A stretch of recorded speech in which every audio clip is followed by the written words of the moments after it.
Hello and welcome to Thunderballs Are Go, episode 9. Here is my co-host SilentAl, I'm Hypaspist, and I hope you're ready for the final round of normal season 7, and we'll see how this league plays out. So Al, how you been, first of all? I've been pretty good. Yeah. I trying to think what I went to the zoo the other day. That was pretty neat. Um, my team loses quickly and efficiently, so I then have plenty of time the rest of the week to do other things. So It's just a lot of leisure time. a lot What? of leisure time. So I watched the new Halloween movie. I went to the zoo. You know, had some quality not dodgeball Some time. quality not dodgeball time, and all of this before one of the round 8 games is finished. So, Yeah. Well, yeah. there we go. Okay, so let's begin by getting ourselves sorted with where we are in this season. As we go into round 9, um, we've got Lethal is Not Enough just at the top of the table, tied up with Dodge Another Day. And they're going to be facing each other this week, so that's going to be a really important game. Hoping to catch up with them is Through to a Kill in third position there, with just a bit more to go. We've got in the pre-round 9, we've got Foils and Death World still not finishing their round 8 game, and spoiler alert, that doesn't happen this round either. We've then got Dodger More or Less and From Death World with Love, who had their rest week last week. Catches Galore are sitting out this coming week. And then finally, right at the bottom, Plumped, and there's nothing you can do about this either, Al. It's sad, but right at the bottom is Right at the bottom. the strongest team in the whole division is OHMSO on a Majesty's secret outpost. Captain Traitor Binkley holding everybody up. Did I mention I got to see 2 lions at the zoo this week? Really? That must have taken quite a lot of time, Al. It was not enough. So T, I mean, I actually after the after the exceedingly massive cups of tea last week, I don't actually have a great deal amount of tea this week, Alan. And to be honest, any I have is kind of filtered into the games, as it were. The only thing I will say is that in match 3, there's going to be a funny incident coming up, and I received that from about 3 different people, all of who had different variations on what was going on. But Ooh. it was chaos and pandemonium, and we'll see how it plays out. So wait, we're gonna get different.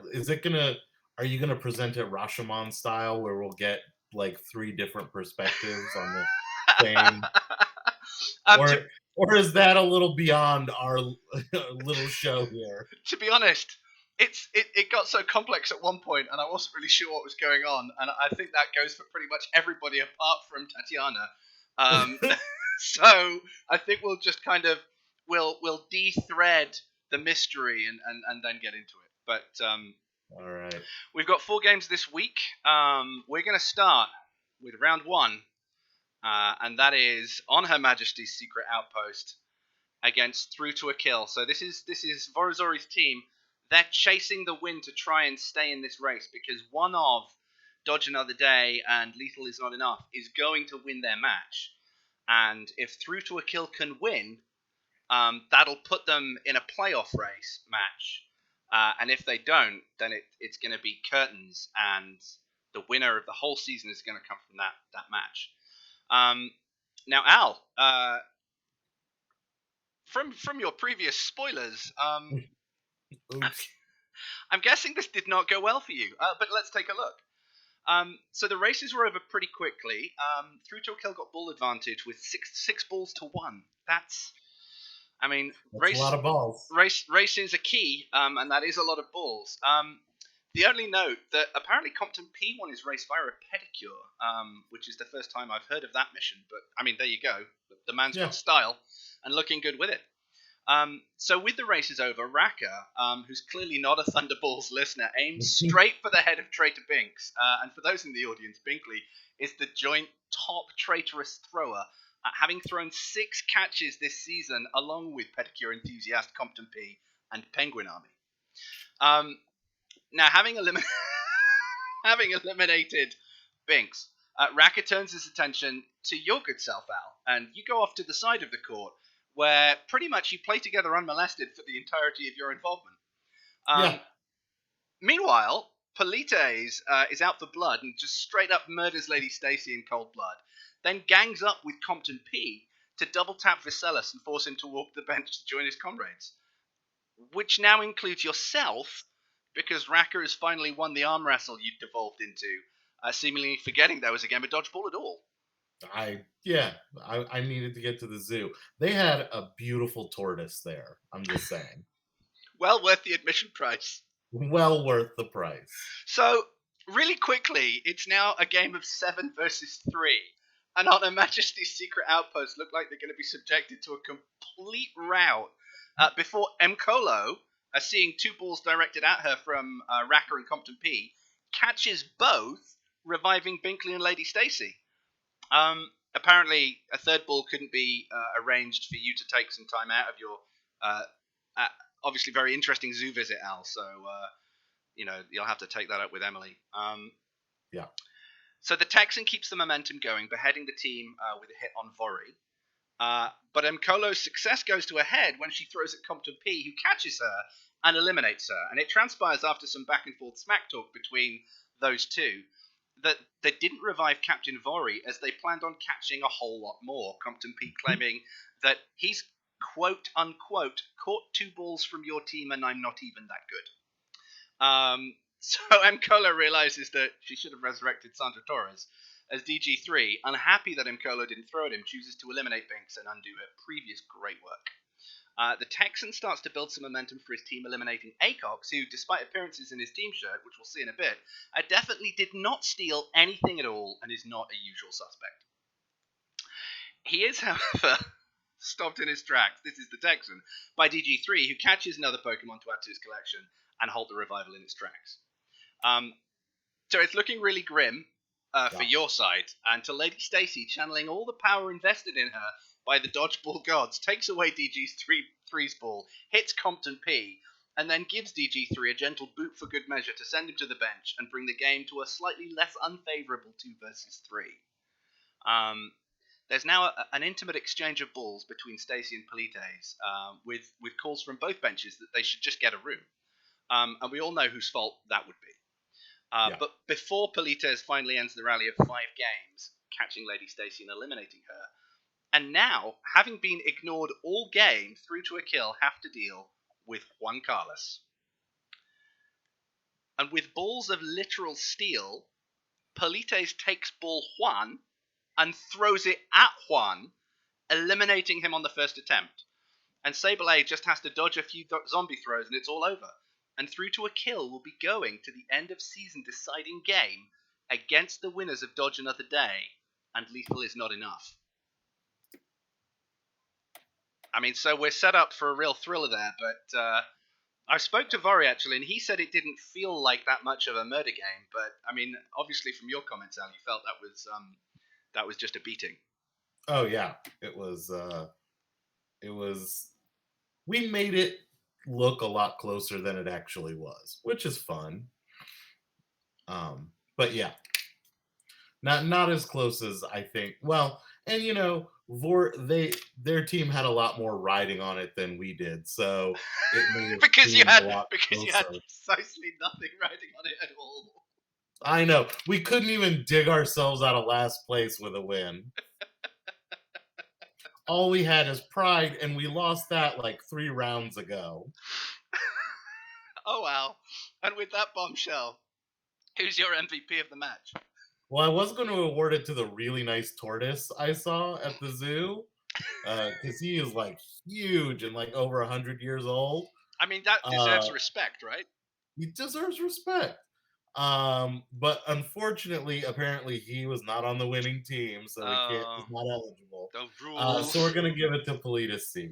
Okay. He won his race. He got 3 hits. He got a catch and a couple dodges. He got the catch to end Lady Stacy's reign of terror. So, yeah, we'll give it to Politis. He doesn't even have to share it with Sabella this time. I was going to say, were you tempted to give it to Sabella, being as she dodged to win the match, or was that too much of a stretch? We could. Oh no, he wouldn't be fit to. He No. wouldn't be Well, fit to we'll live just with. give it to Politas. Yeah, no, that's fair. I mean, to be fair, he has had a great season.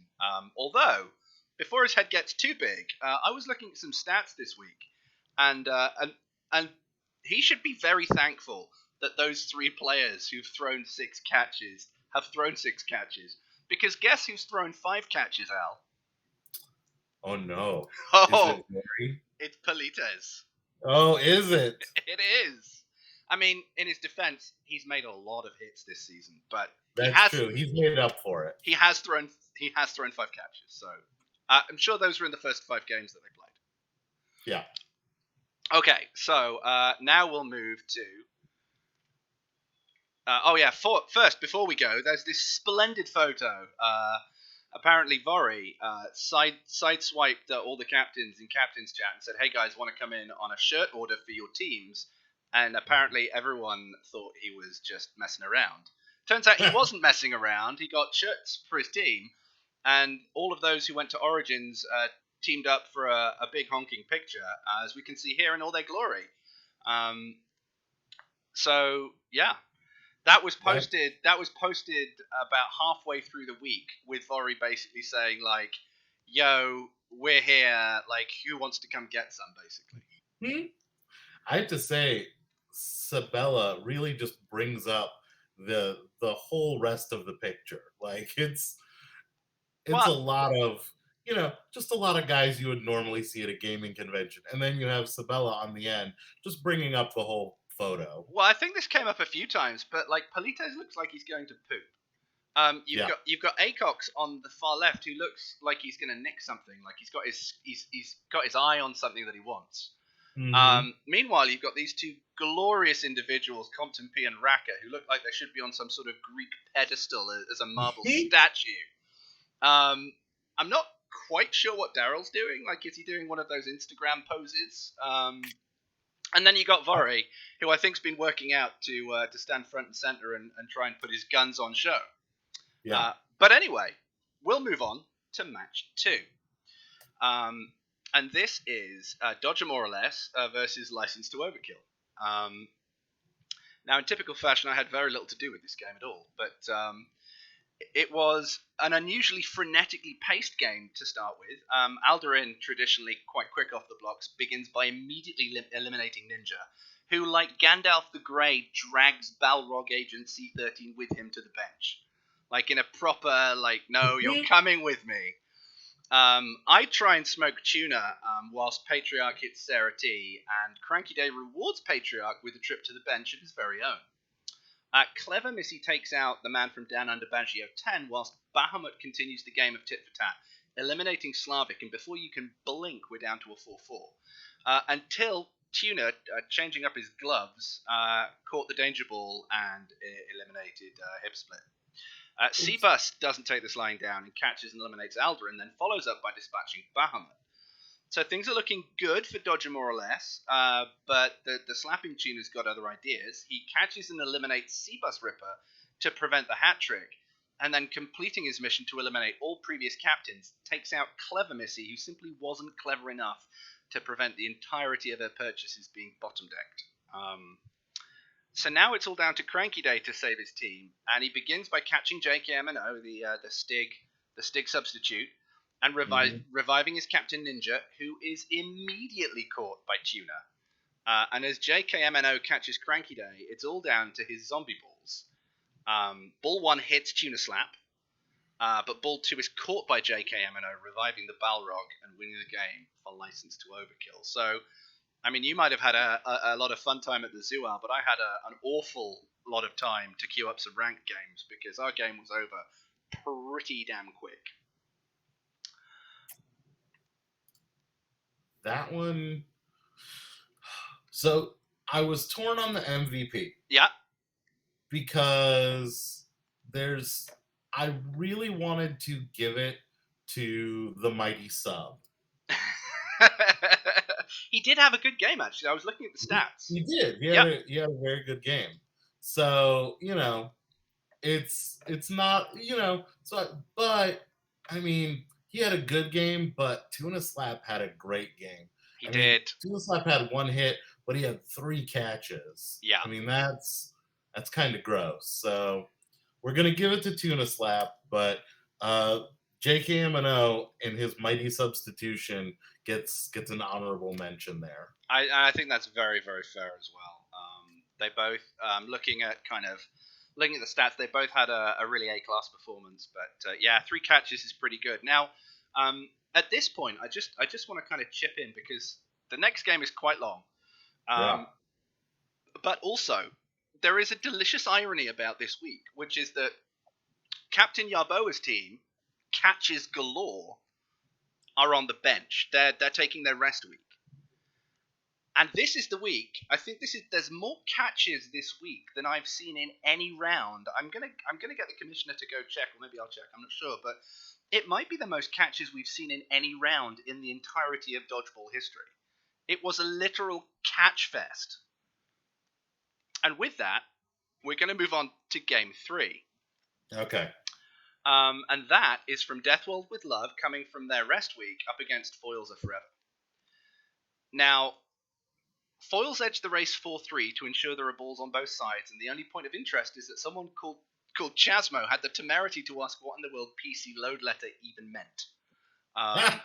So it began with a little bit of sass, and it only got worse from there as Poop Deck begins the throws by putting on her quote-unquote big girl boots and taking on a legend, throwing at Agent Sato. Meanwhile, Super Grandma, who was unable to spell Dakaran correctly at several attempts, throws at Dakaran and Dankaran, and apparently will continue sending challenges with letter variations until she gets the W. In fact, everyone throws back at their race partner in this game, Al, perhaps hoping for an easy win. I don't know. I always hated that strategy. Yeah, I mean, it happens, but this was definitely a match where the balls just went directly where they came from. Yeah. Imam69 pulls first blood as she hits Risker back to the bench, whilst Chasmo deals with the issue of understanding why ass clowns need letters and just eliminates him, trying to ensure that he won't have to deal with that again for the rest of the match. Legend Sato catches Poop and revives Risker, whilst Dusto and Guianos spent some time trying to catch each other but keep missing. Tatiana, taking a break from beating beats, catches Rolling Paw, eliminating him. And then Super Grandma gets her man and eliminates one of the Dankaran clones to get Deathworld on the kill board. So Poop Deck, now ballless, uses her special taunt move to force Super Grandma into throwing what is destined to be known as the dubiously entitled Love Ball at her. Ooh. Alright. So Guianos catches Tatiana, giving the thumbs down to the Ukrainian killer and sending her to the bench. And he follows up by confiscating donuts and making it advantage Foils Are Forever by eliminating the letter challenge donut destroyer with a YOLO ball and more Freds than a fraternity dorm party. Apparently, Al, I need you to kind of get me on the right track here. He saw it 6 times. Is that cheating? It feels like it should be. It feels like it should be. Only because usually when I buy Fred, I maybe see it once, twice if I'm lucky, because he just sinks to the bottom of my deck. And then, so the fact that anybody got to use it 6 times just feels like cheating to me. It definitely feels like cheating. So maybe the commissioners will step in and inspect the video replay of that match. But Super Grandma and Poop Deck are on round 2 of Love Ball, but Lisa gets the catch, attempting to revive the Ukrainian killer, but realizing that's not a legal move, and instead revives the other Ukrainian killer, which will be known as Poop Dankaran. Mm-hmm. So Guianos and Fusto are trying to recreate the romantic comedy on the other side of the court, but it's a short, brief affair as Fusto is sent to the bench, courtesy of Guianos' commitment to unfinished business, throwing at the other Ukrainian killer. So Imam69, trying to bully the freshly revived Risker, can only miss, but manages to dodge Legend Sato, but not know where the sheets are, or what the result was, beyond posting a picture. Alright, so wait a minute. How far are we into this? Because I finished my drink. Are we like halfway through this? Like maybe a third, at best. A third? Alright, I'm gonna go get a drink. You just keep going. I'm gonna get a drink, maybe hit the restroom. I'll come back. Maybe you'll be done by then. Okay, no problem. All right. So, for everybody else who's not called Silent Al, Thestral, hitherto unmolested, feels slighted by this display in the face of such affections elsewhere on the court, and not only takes Agent Sato's ball away, but commits murder in the gymnasium with ball number 6. She tries to follow up with the same ball at Riska, but its power is spent, and she can only watch her bowl of Fruit Loops fly everywhere as Riska knocks her and her cereal back to the bench. Super Grandma and Poop Deck are continuing their cultural exchange of balls whilst everyone else around them is dodging and weaving. Until finally, Super Grandma tries to trick Imam69 into joining the Super Clan, but she's having none of it. She takes away Grandma's ball and knocks Riska out again for good measure. So, Grandma and Poop Deck are still not done, now dubbed their balls Ball d'Amour, in an attempt to recreate 80s pop legends Erasure, failing to notice that it's both a different decade and century, and now we've got Google Translate as well as a C translation button in Facebook. So we await that music video with bated breath. And welcome back, Silent Al. So with everyone watching and waiting for some love poetry or perhaps anything that even makes vague sense, Super Grandma finally brings the affair to a close. As Zwivix finally catches the other Ukrainian killer, which is Pugdankaran, after what seems an eternity, and chooses to eliminate, but one good Ukrainian deserves another, and as he's on his way to the bench, Pugdankaran catches Riska's ball, bringing back his adopted countrymate Tatiana and handing her the ball. So with Poop Deck on the bench, Guianos gets in on the French game and sends a love ball at Tatiana, as Tatiana tries to take Grandma to the dance hall with gentle but not loving balls. Tatiana's ex-teammate Guianos, in circumstances that have prompted the Commission Owl to inspect ex-team ties, revives Chasmo after catching that ball. Oops. So Zwivix, coming to from his absolute torpor, realizes that Imam69 is in danger of being the last baller standing and immediately tries to take her out, but then sees Chasmo and goes after him as well. So Super Grandma takes Tatiana's ball away and throws at her, and it's now friends that the game descends into momentary bedlam. Imam69 posts a panic throw at Guianos, and Simon, claiming a power outage, suggests he will get to it shortly. And the next morning, Imam69, seeing Guianos dodge the throw, goes to throw at him again. However, the sheet seems to suggest that Imam69 has no balls. So, we're now in a situation where Imam had a ball, she's thrown two balls, no one knows which ball was what, and Guianos only got one challenge before he got another challenge. So, eventually Tatiana sorts it out. Imam simply said she was going to throw, didn't throw, then threw, then posted when she won a ball that Guianos had thrown, thinking it was... it's very confusing. I'm confused. Yeah, so anyway, it gets sorted out after the commissioner has got in and said what on earth is going on. Now, the Ukrainian killer now catches Super Grandma's ball and revives Fusto.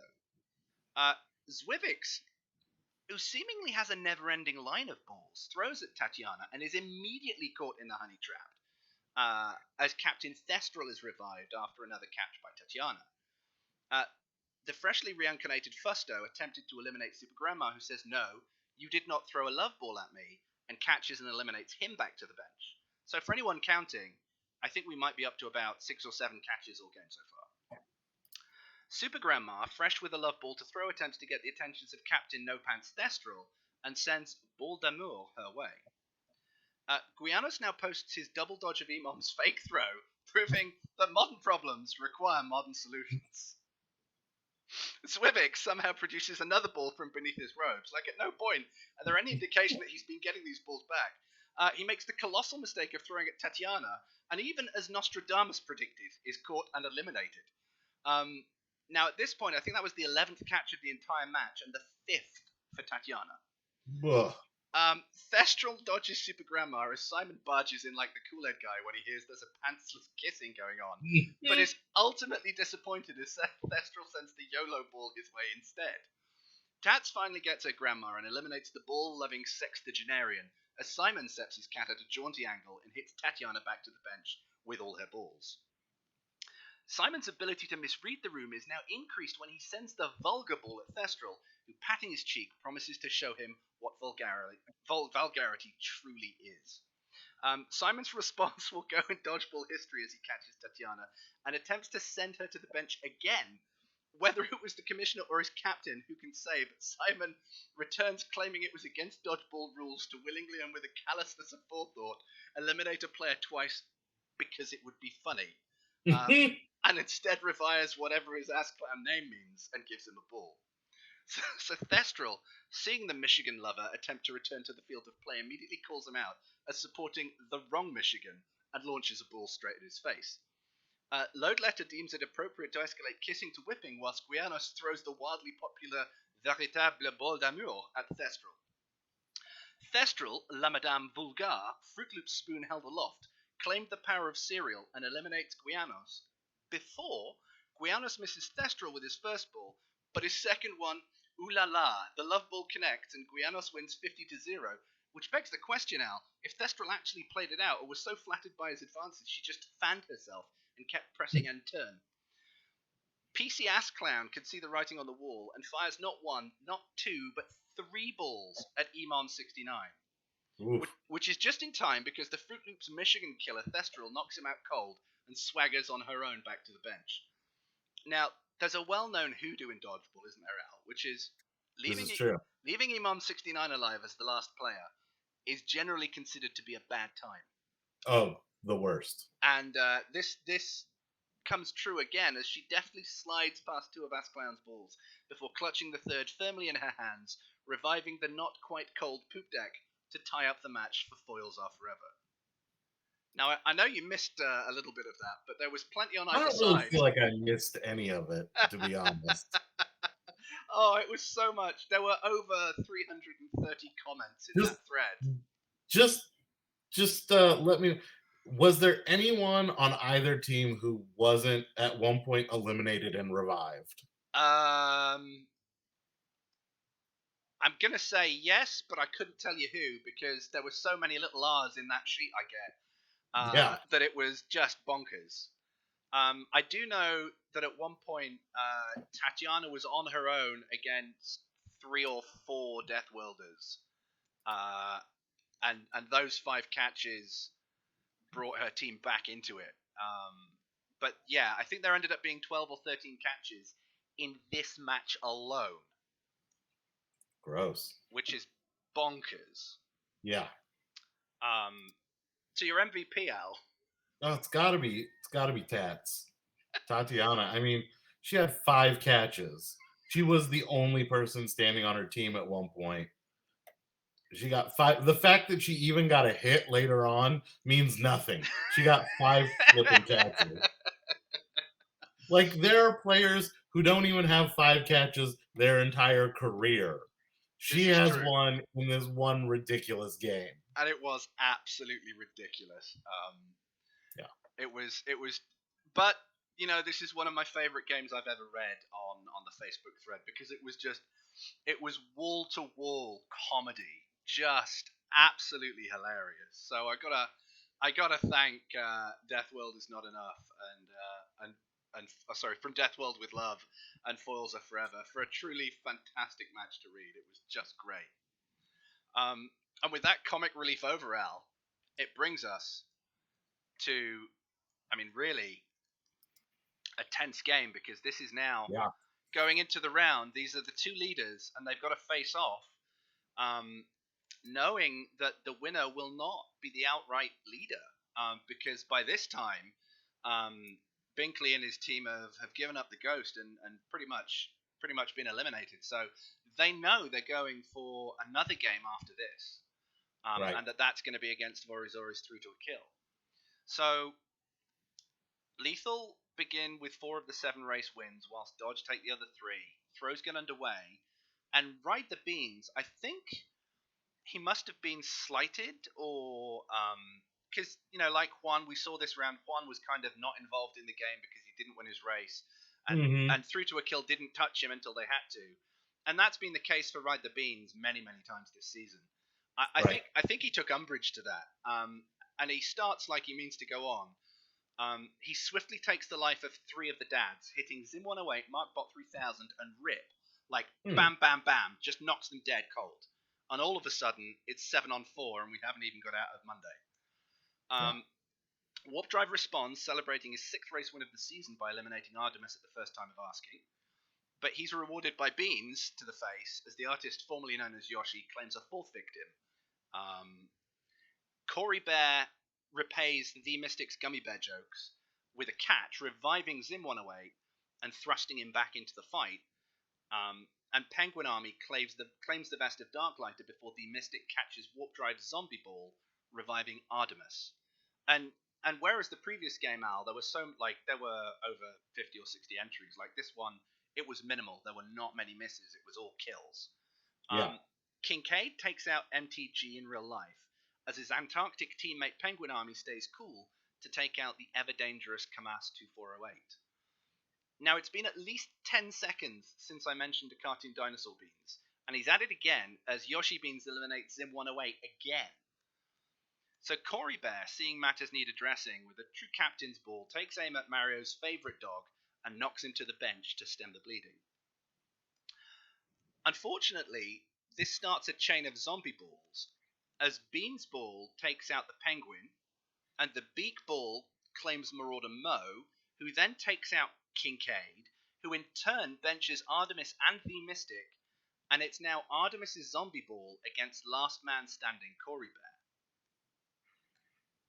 And after a tantalizingly long delay, Corey Bear is eliminated by Artemis to force the game into overtime, as if there wasn't enough tension riding on this match already. Ooh. So, as we move into overtime and the teams line up to race again, let's take a quick look at these players' lifetime race percentages and their matchups. So this is all like prior to the current season. Right. So racing for ball 1, we've got Yoshi Beans, who's at 44% on his races. Which surprises me. I thought it would be higher than that. Right? Yeah. And he's racing off against Warp Drive, who is a rookie, but he's won six of his races this season. We've got Darklighter with 54%, facing off Rip with 33%. And if you were surprised by Yoshi's numbers, you might very well be surprised by Rip's. Yeah. Ball 3 sees Artemis, the rookie, take on Corey Bear, who's got a win percentage of 88% on his race balls. Yikes. Then Marauder Mo and Kincaid are facing off with 66 and 55 respectively. We've got 2 rookies for ball 4, the Mystic and Penguin Army, and MTG in real life 62% is taking on Markbot 3000 32%. Kamas and Zim face off for ball 6, and that's 56% Kamas versus 37% Zim 108. Bork and Beans takes ball 1 with damage from Warp Drive. Kamas takes ball 7 with 3 missions to 2, and that's followed by Darklighter taking ball 2, 3 missions to 2. And all of a sudden, dodge another day, a down 3 in a best of 7 race. Yeah.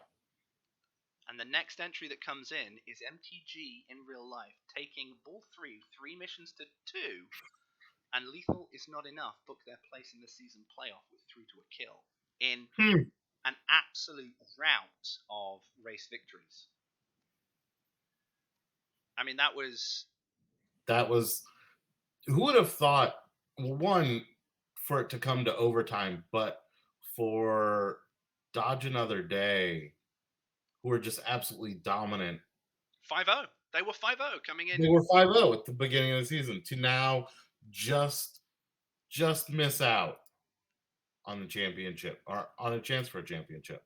And, you know, they're good players. And we've said this before, we'll say it again. You know, teams filled with good players can... You know, sometimes they have a bad game, sometimes things go wrong. I mean, in this case, it's very much the case that they were just on fire and they had their rest week and just seemed to have lost all momentum. You know? Yeah. 5-0 going into their rest week, came out of it, and they haven't won since. Who's your match MVP for this one, though, Al? gotta go with Ride the Beans. He was He had savage. two race wins, 6 hits, and just an overall win percentage of 91%. Which is just That's savage. bonkers. Absolutely bonkers. Taking out almost the entirety of your opposing team. Yeah. And I think there's been a couple of great performances on that team this season, but I think that's Beans' best performance so far. Oh yeah. By quite a long shot. Now, that brings us to the end of the matches. We've got a performance of the round and a Moneyball award to give away. Where are these sitting at? We had some really amazing performances this round. I mean, we talk about, Yoshi Beans there with 6 hits and a 91%, win percentage, which is ridiculous, and probably any other week would get the performance of the round. Yeah. But Tatiana had 5 catches. That is insane. And not only 5 catches out, but as we said before as well, like she dug her team out of that game by being the last dodgeballer standing on her team, and then proceeded to revive almost everybody else. Right. It's got to be Tatiana. Yeah, no, that's a sound. She was pick. a one-woman army for her team. 100%, and I think I might be wrong. I'll have to check the numbers, but I think going into this round, she had about something crazy like 7 catches. Yikes. So I'm not saying that she's been working on her catching in the off season, but she's in double figures, and it's quite scary. Yeah. Now the Moneyball Award, Al, the player whose performance for the round provided the most value compared to their draft position. Where does this one sit? This one was tough because we had to go. It's a 3rd rounder, which I almost feel like is almost out of Moneyball territory. But she gave a great performance, and it was definitely a 1st round performance. I'm going to give it to Imam 69. Yeah. She had a race win. She had 2 hits. She had a catch, 5 dodges. She can't be left alone. You got to kill her early. Yeah, you can't leave her to the end at all. So yeah, we're pushing it up to. She was a 3rd round pick, but played like a 1st rounder. So good deal on that one as well. Yeah. So with that said, let's move to the standings at the end of season 7. So right up the top there, we've got Lethal Is Not Enough, and we've got Through to a Kill, both sitting pretty at 6 wins and 2 losses. Now, we're going to get into the breakers in a second.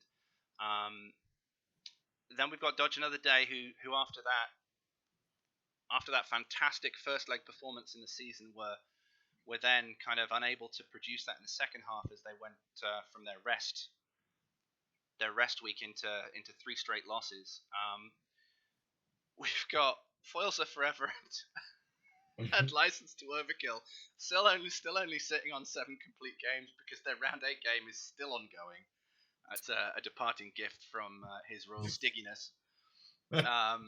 And then we've got 3 teams sitting at 3 and 5. We've got Catches Galore, Dodger More or Less, and From Deathworld with Love, and right down there at the bottom, Binks and his team on 1 and 7. Now, now going into the breakers, because this really would have become important if Dodge Another Day had been able to pick up just 1 more win throughout this season, and if it had been a 3-way tie. So Lethal Is Not Enough. They won 6 games, and they scored 17 tiebreak points in those games with an average of 2.8 players left on the court. Now this included 2 overtime wins as well as a shutout. Through to a Kill won 6 and scored 16 points, which is 2.7 players left standing on average. The bigger difference is in their losses. So at 2 losses each, Lethal scored 10 points, having benched an average of 5 players, whilst Through to a Kill scored 5 points, benching an average of 2.5 opponents each game. Now you can see Dodge Another Day's numbers are much higher. If they'd actually managed, and here's the rub, they'd managed to pick up one more win, they would have quite easily beaten through to a kill out in a three-way tie, and been facing Lethal Is Not Enough again in the playoff. So it's not just about winning games. The tiebreak points are really kind of key there when you come into how you lose. If you lose close games and you knock down enough people, that's really where that effect comes in. And so there we have it. We've got the round 8 game still in progress, but that is, to all intents and purposes, the end of the normal season of round 7, with only the playoff match, the championship match, as it were, to come, and that's going to be between Through to a Kill and Vorazori, and I think their round 8 opponents was Lethal Is Not Enough, who they beat. So there's a little bit of a revenge story brewing there, perhaps. I'm sure Rick will be very, very keen to repay the favor and claim the title. So we'll be back. This could have been our last episode, Al, but I think we'll be back to cover that championship match and maybe kick out a few of our highlights of the season. All right. And some of because I some was of our actually planning on going to North Carolina. My sister's getting married, and I was going to go. I heard they have a very nice zoo there, also. That I was going to visit.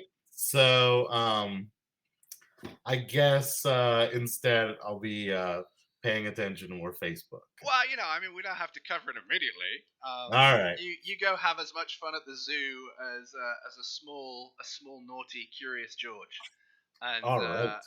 And yeah, we'll be back in a week or two, covering that championship game, giving our highlights and our favorite parts of the season. And maybe that last License to Overkill game will be done by then. Maybe by the time the championship match is over, that final License to Overkill game will be complete, and we can put a tiny little pretty bow on the season. Yes. And I don't want to get anyone's hopes up, but after this season ends, there's the Dodgeball off season, and there's an outside possibility, Al, that we'll be covering some lost episodes, maybe some previous seasons, for people's consumption. So, I've heard that rumor too, but I assume people would be sort of sick of us by now. I mean, you'd say that, but then the question is, do we really care, or are we only doing this for our own amusement? And quite frankly, I know the answer to that one. I know the answer to that too. The trick is people are going to have to send us more rumors and stuff. I was very disappointed this episode and had a hard enough time paying attention because no one sent us any sort of tea. There was bits of tea, but it wasn't as much tea as it was kind of perspective on a game, and there wasn't enough glorious tea. Now, for previous seasons, because actually, no, there was one bit that I didn't cover. Actually, to be fair, as Guianos threw at the other Ukrainian killer, Dankaran, there was a screenshot from the catch element, which was a team captained by Tatiana, and that also contained Ninja. And in that game, in that chat, Slavic suggested that Guianos pay very careful attention to the username he was typing, so as to make sure that he wouldn't get it wrong. To which Simon replied, "Only an idiot would do that." Although the ninja never did respond, he was very quiet, so one can only assume he's been too busy to check that chat. So I know those team chats still exist. So anyone, as we go to cover a previous season, anyone who's willing to go through those chats and perhaps provide a little bit of season 1 through 6 tea, just send that through to srdbtatler@gmail.com, and we will be happy to include any of your gifts free of charge. I also, like I said, I've said this all season. It doesn't even have to be true. It really doesn't. It can be. So, just as long as it's delicious, I don't care if it's made up. Yep. True or false, we will treat it with the discretion it deserves, and make sure that it's brought to the masses who can consume it with gay abandon and joy. But until that time, Al, I'm going to let you go because I know you've got a wedding to prepare for yes. in North Carolina. But more importantly, a zoo to scope out. Exactly. So until the championship match and next time, it's goodbye from me, and it's goodbye from him. Good night.